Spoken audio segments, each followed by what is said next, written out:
नमस्कार, मैं हूं दीपाली। आप देख रहे खबर फास्ट और हमारी इस खास पेशकश में आप सभी दर्शकों का बहुत बहुत स्वागत है।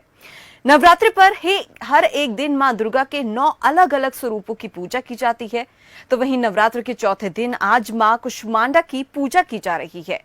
भक्तों की आस्था और श्रद्धा के साथ मंदिरों में सुबह से ही भीड़ उमड़ी हुई है। कुष्मांडा देवी की पूजा का विशेष महत्व है क्योंकि इन्हें ब्रह्मांड की रचनाकार माना जाता है। भक्तों की लंबी कतारें लगी हुई है मंदिरों में और हर कोई अपनी बारी का इंतजार कर रहा है ताकि वे मां से आशीर्वाद प्राप्त कर सके। मंदिरों में मंत्रों की गूंज और श्रद्धालुओं की आवाज वातावरण को एक दिव्य अनुभव में बदल देती है और इसलिए आज देश भर में नवरात्रि के चौथे दिन मां कुष्मांडा की पूजा अर्चना की जा रही है। और इसी पर अब ज्यादा बातचीत के लिए हमारे साथ डॉक्टर आचार्य मोहित शुक्ल जी जुड़ गए हैं, जो कि हमें बताएंगे कि किस तरीके से मां कुष्मांडा को प्रसन्न किया जा सकता है, विधि विधान क्या कुछ है, किस तरीके से आप पूजा अर्चना कर सकते हैं। आचार्य जी, बहुत बहुत स्वागत है खबर फास्ट पर आपका। जय माता दी। आचार्य जी, आज चौथा दिन है नवरात्र का और मां कुष्मांडा की पूजा अर्चना की जाती है। महत्व क्या है, क्यों चौथे दिन नवरात्र के मां कुष्मांडा जी को ही पूजा जाता है? देखिए, सबसे पहले माता का एक श्लोक से ध्यान करना चाहता हूँ। बिल्कुल। दुर्गति नाशनी त्वयि दरिद्रादि विनाशनी जयंदा धनदा कूष्मांडे प्रणमाम्यहम्। जगत माता जगत कर्त्री जगदाधार रूपिणी चराचरेश्वरी कूष्मांडे प्रणमाम्यहम्। त्रैलोक्य सुंदरी त्वयि दुख शोक निवारिणी परमानंदमयी कूष्मांडे प्रणमाभ्यहम्। अर्थात कि जो जिन्होंने मुस्कान से, अपनी मंद मुस्कान से संपूर्ण ब्रह्मांड की रचना कर दिया, इसी से देवी का नाम कूष्मांडा प्रसिद्ध हुआ। तो जो देवी भागवत महापुराण है जी। उस कथा के अनुसार पूरे त्रिदेव ने जब ये निश्चय किया कि अब ब्रह्मांड की रचना करनी है, तब देवी से कहा, ब्रह्मा जी ने कि हे देवी, आप इस ब्रह्मांड की रचना करें। तब माता ने अपनी एक सुंदर मुस्कान से अखिल ब्रह्मांड की रचना कर दिया। इसलिए माता का नाम चौथे दिन नवरात्रि को माता की कूष्मांडा की पूजा होती है।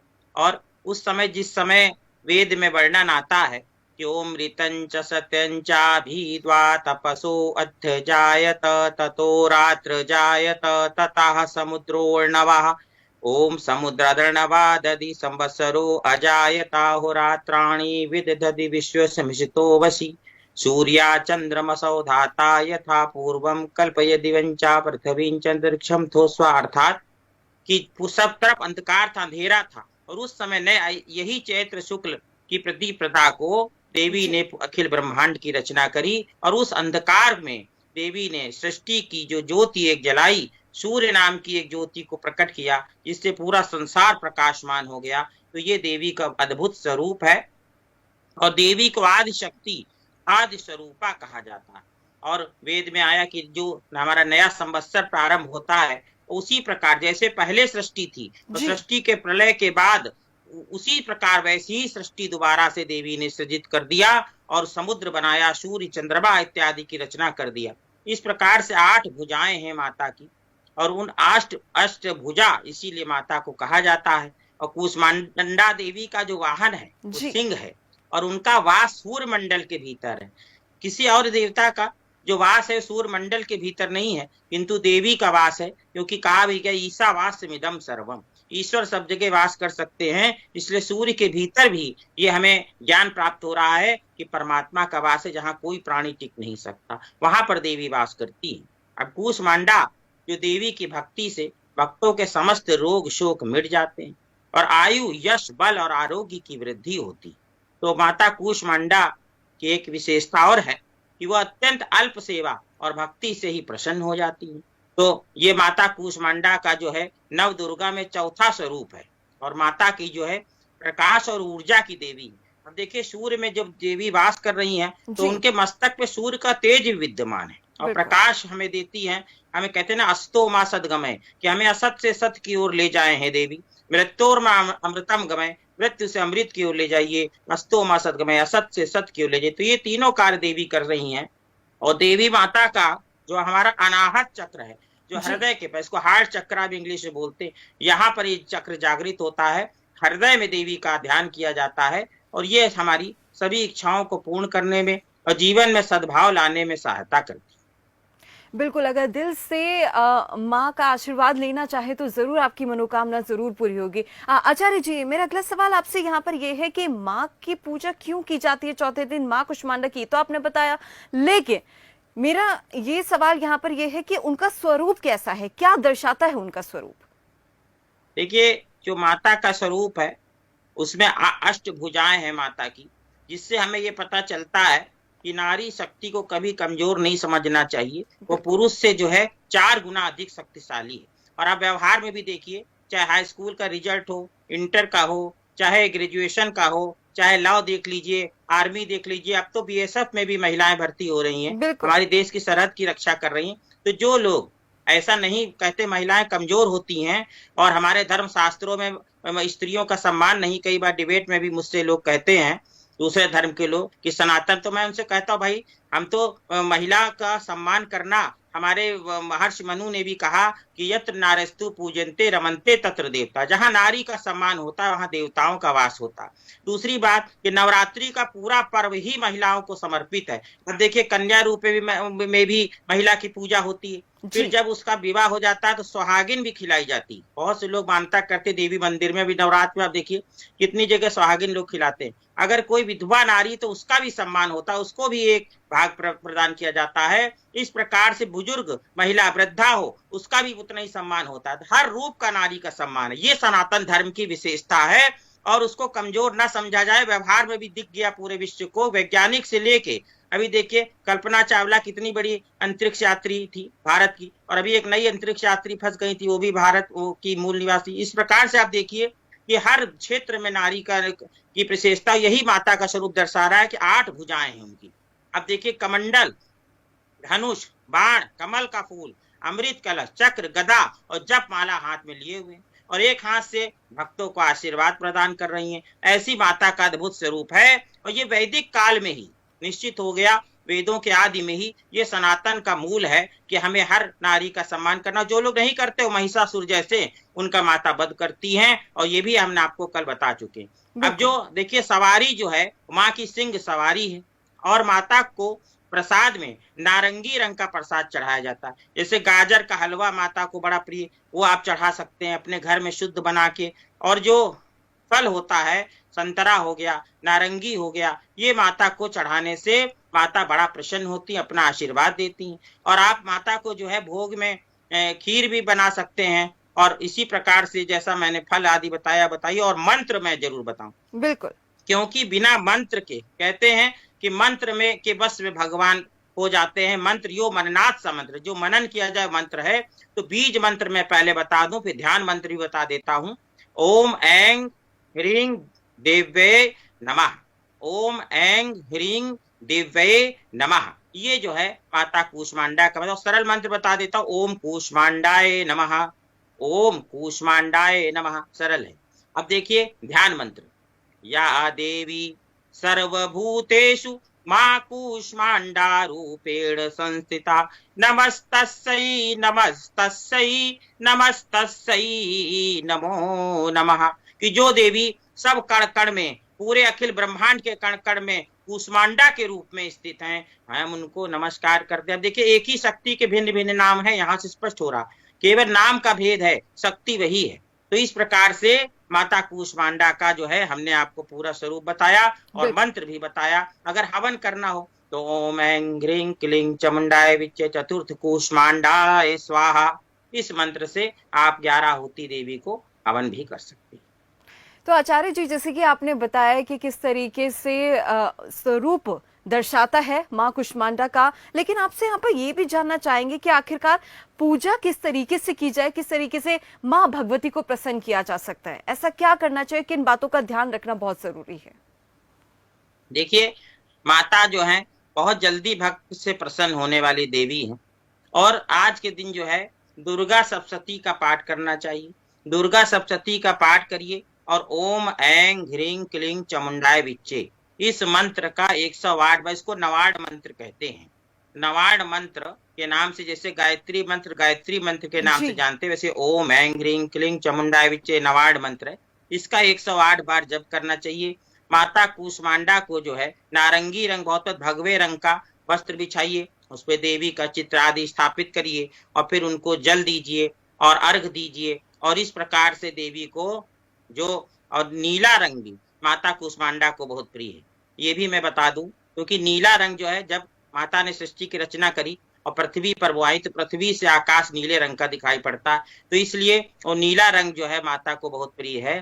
तो इस प्रकार से आप नीला वस्त्र धारण करके भी माता की पूजा कर सकते हैं। नीला वस्त्र पहनिए, ऊपर से लाल रंग का, ये गुलवे रंग का ऑरेंज कलर का दुपट्टा है या ऊपर से पटुका है, उसको धारण कर लीजिए, तो बहुत अच्छा कॉम्बिनेशन बन जाएगा और माता अत्यंत प्रसन्न, दोनों रंग हो जाएंगे। तो इस प्रकार से माता की आराधना करनी चाहिए और माता की आराधना बड़ी सात्विक रूप से करनी चाहिए।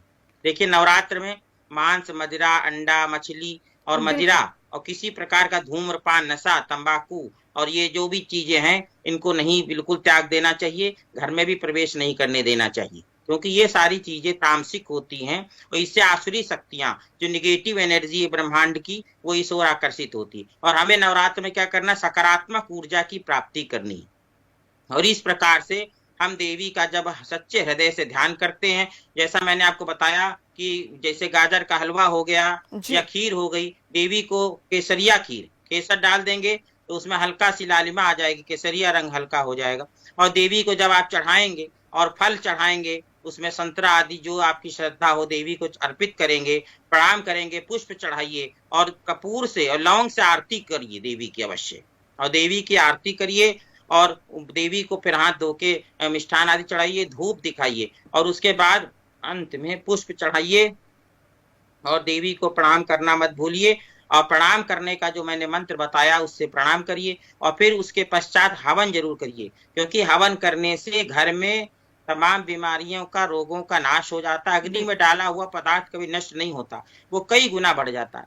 फॉर एग्जाम्पल, अगर आप देखिए, एक मिर्चा आप अग्नि में डाल दीजिए तो एक जी मिर्चा सामान्य व्यक्ति खा लेता है, मगर अग्नि में डालते ही उसका जो गुण है वो कई गुना बढ़ जाएगा, लोगों को छींक आने लगेगी, बैठ नहीं पाएंगे। उसी बिल्कुल तरह हवन सामग्री घृत जब आप डालते हैं तो उससे आपका बहुत पैसा जो है बच जाता है बीमारियों में से, और तमाम प्रकार की बैक्टीरिया और निगेटिविटी जो घर में है वो सब दूर हो जाती है। और हवन की जो सामग्री है वो सूक्ष्म रूप में पूरे घर में परिणित हो जाती है, क्योंकि देखिए, आइंस्टीन का फार्मूला है E=mc², द्रव्यमान ऊर्जा और ऊर्जा द्रव्यमान में बदलती है। अब द्रव्यमान को, मास को जब आप अग्नि में डाल रहे हैं तो ऊर्जा में कन्वर्ट हो रही है, तो यही ऊर्जा ही तो हमें चाहिए, सकारात्मक ऊर्जा चाहिए, पॉजिटिव एनर्जी चाहिए। और ये पॉजिटिव एनर्जी ही देवी शक्ति है, इन्हीं को हिंदी में ऊर्जा को ही शक्ति बोलते हैं। और ये शक्ति जो है हमें जब प्राप्त होती है, पूरे घर में पॉजिटिविटी आ जाती है, तो एक अद्भुत आनंद की प्राप्ति होती है। सारी बुराइयां, कलह आदि सब दूर हो जाता है, तंत्र मंत्र यंत्र आदि का जो भी प्रभाव नष्ट हो जाता है, बुरी भावना, निगेटिविटी सब खत्म हो जाती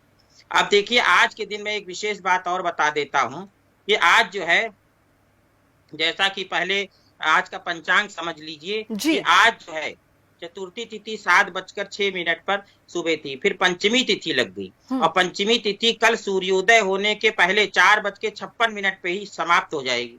तो पंचमी तिथि की हानि हो जाने से जो पंचमी देवी स्कंद माता है, उनका भी पूजन आज ही होगा। और यदि हमने स्कंद माता का वर्णन नहीं किया तो माता कहेंगी, देखो कूष्मांडा देवी का आपने चर्चा अच्छी करी और जो बिल्कुल स्कंद माता की पूजा आज ही होनी, उनकी हमने चर्चा ही नहीं करी। बिल्कुल मां स्कंद माता के बारे में भी आपसे जानना चाहेंगे, लेकिन एक चीज और मैं आपसे समझना चाहूंगी आगे बढ़ने से पहले। आचार्य जी, आपने ये जिक्र किया मांस मदिरा का इस्तेमाल बिल्कुल सेवन नहीं करना चाहिए नवरात्र में, और डेली रूटीन में भी कहीं ना कहीं नहीं करना चाहिए, लेकिन प्याज और लहसुन से लोग क्यों इतना पीछे रहते हैं, क्यों इतना उसको नकारते हैं नवरात्रों में? देखिए, प्याज लहसुन खाने से किसी जीव की हत्या नहीं होती जैसे मांस खाने से होती, जी मगर प्याज लहसुन जो है वो, उसको अथर्ववेद में उसका औषधि प्रयोग भी बताया गया है, बहुत बड़ा औषधि रूप। मगर आप प्याज लहसुन का व्यवहारिक पक्ष देखिए कि अगर आप प्याज या लहसुन खा लेते हैं तो आपके मुंह से दुर्गंध आने लगती है। इसके पीछे पौराणिक कथा है कि राहु नाम का एक दैत्य था और उसने अमृत पी लिया। सूर्य चंद्रमा पहचान गए और मोहिनी रूप धारण किए हुए विष्णु जी से जब उन जिक्र किया कि ये तो राहु है, तुरंत भगवान ने अपने वास्तविक रूप में आकर चक्र सुदर्शन से उसका मस्तक काट दिया। जैसी काटा, मगर कुछ जो उसके मुख में बूंदे थी, जैसे मस्तक कटा तो ऐसे बाहर की ओर आई, तो कुछ 2 बूंदे पृथ्वी पे गिर गईं। एक से बन गया प्याज, एक से बन गया लहसुन। अब वो अमृत है, किंतु राक्षस के मुख से चूंकि निकला, और राक्षस जो है मुख शुद्धि नहीं करते हैं, ब्रश नहीं करते, मंजन नहीं करते, अशुद्ध रखते, इसीलिए वो राक्षस है। तब उनका दांत आंत गंदे गंदे रहते हैं, मुख अशुद्ध रहता है, इसीलिए उसमें स्मेल आती रहती, दुर्गंध आती। वही दुर्गंध जो है प्याज लहसुन में भी आ गई। अब ये पौराणिक कथा है, इसको समझने के लिए बहुत अच्छा तरीका, इसलिए मैंने बताया, मुझे जी। कथा बहुत अच्छी लगती। अब उन्होंने जैसी पृथ्वी पे गिरा, तो वो उसका जो अमृत तत्व था, जो गुण था, वो बना रहा, मगर उसमें से दुर्गंध आने लगी। इसीलिए उसको तामसी आहार कहते, क्योंकि राक्षस के मुख से प्रकट हुआ। अब इसीलिए प्याज लहसुन जो है, जैसे खाने से आलस है, प्रमाद है, ये सारी चीजें बढ़ती। और नवरात्र में सात्विक आहार लेना है। अगर आप प्याज लहसुन नहीं खाते हैं तो आप देखिए आपके मुख से सुगंध आएगी, कभी किसी प्रकार की दुर्गंध नहीं आती। और प्याज लहसुन खाने के बाद ऐसा होता है, प्याज काटते समय भी आंख से आंसू आने लगते, बिल्कुल। प्याज उसमें भी निरोधन कार्य हो जाता। तो इस प्रकार से आप देखिए प्याज लहसुन से किसी जीव की हत्या नहीं हो रही, उसको बहुत ज्यादा खराब नहीं कहा गया। जैसा हमने आपको बताया कि मांस को और अंडा को और मछली, उसमें आप जीव हत्या कर रहे हैं, यहाँ पर जीव हत्या नहीं हो रही है, किंतु उसका औषधि प्रयोग भी अथर्ववेद बताया गया कि लहसुन के 5 जवे अगर व्यक्ति खा लेता है, कोलेस्ट्रॉल में बहुत फायदा करता है, गठिया में फायदा करता है, मगर औषधि रूप में। जैसा बताए वैद्य बताएं, डॉक्टर बताएं, उसी प्रकार से आयुर्वेद के डॉक्टर के परामर्श से उसको लेना चाहिए। अपने मन से लेने से हमारे अंदर जो है तमाम प्रकार के परिवर्तन होने लगते हैं, जिससे हमारे आंतरिक जो दुर्गुण हैं वो बढ़ने लगते हैं। इसलिए लहसुन प्याज का सेवन नित्य मना किया गया है, विशेष परिस्थितियों में ही उसको करने की आज्ञा प्रदान की गई। किंतु अगर कभी आप कहीं जाएं और लहसुन प्याज खा लेते, उससे कोई बहुत बड़ा आधार नहीं होता। सन्यासियों के लिए, संत महात्माओं के लिए विशेषकर नियम है। गृहस्थ लोग यदि कभी भुना हुआ लहसुन प्याज खा लेते, कोई बहुत बड़ा अपराध नहीं हो जाता, उससे आपका धर्म भ्रष्ट नहीं हो जाता, उससे कोई बड़ा पाप नहीं पड़ता। केवल कुछ विकार आदि उत्पन्न होते हैं, जो कि आप उसको भून लेते हैं जब, तो वो वैसे भी उसकी दुर्गंध आदि कम हो जाती है, तो उसमें दोष उतना पाप नहीं है। किंतु फिर भी लहसुन प्याज को तामसिक बताया गया है, नवरात्र में उसका सेवन नहीं करना चाहिए। विशेष साधना आदि में आप उसका सेवन ना करें तो अति उत्तम है।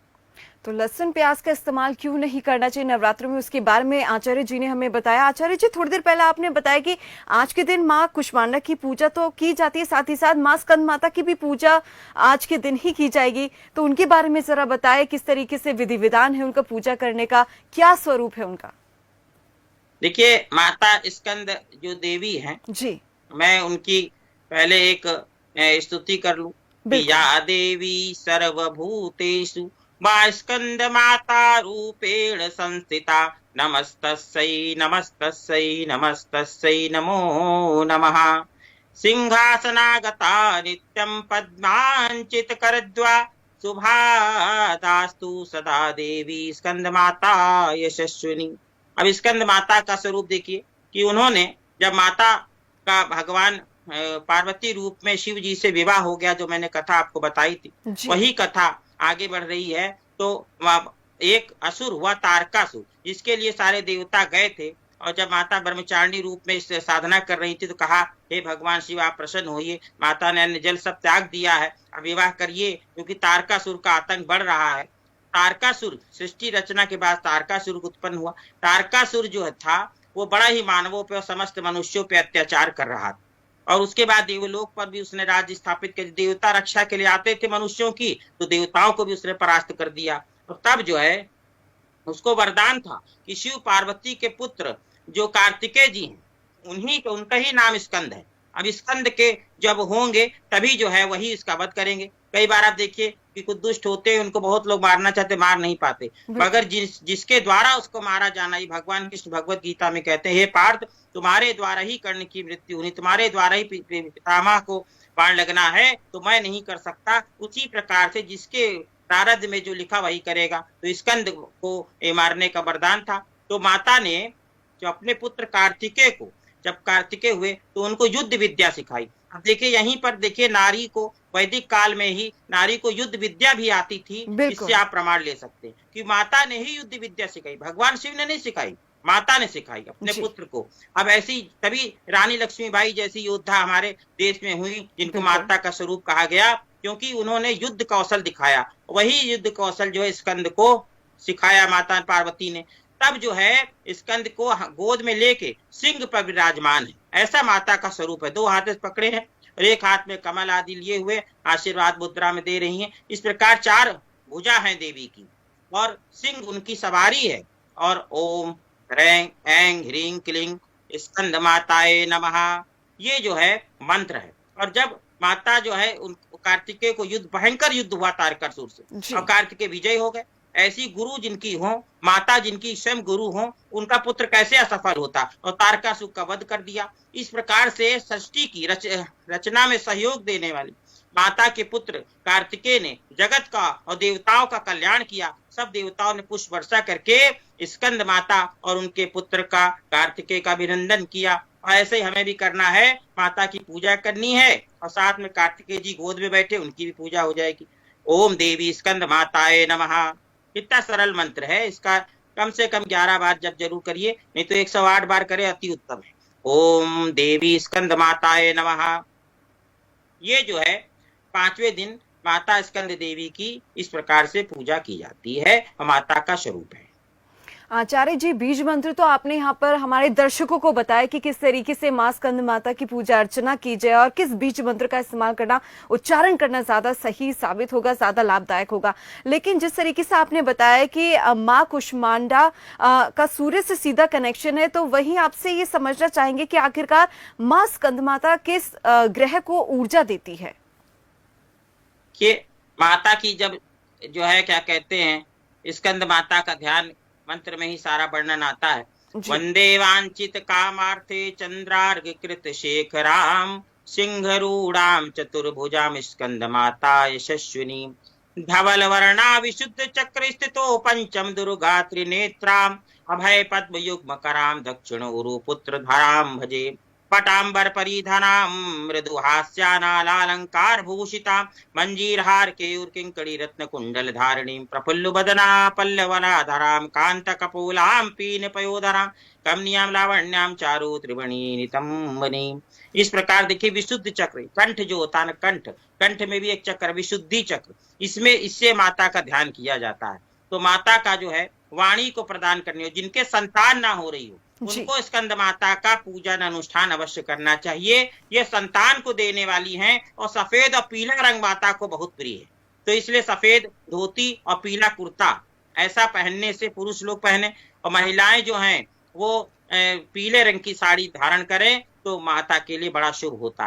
और ऐसा जो है सफेद या पीले रंग का आसन बिछाइए, उसमें देवी का चित्र स्थापित करिए। और श्वेत रंग जो है शुद्धता, शांति और पवित्रता का प्रतीक माना गया है और देवी को, स्कंद माता को बहुत प्रिय है। और पीले रंग को स्कंद माता के स्वरूप से जोड़ा गया है और इसको पीले रंग के पुष्प चढ़ाने से, पीले रंग की मिष्ठान चढ़ाइए, पीले रंग का फल जैसे केला है, अब देखिए अंदर से सफेद है ऊपर से पीला है, तो ऐसा जो फल है केला, इसको चढ़ाने से देवी बहुत प्रसन्न होती है। और खीर का भोग भी आप लगा सकते हैं, खीर का भोग माता को लगाइए। और स्कंद माता की पूजा जो है जब करिए तो सफेद और पीले वस्त्र अवश्य धारण करिए।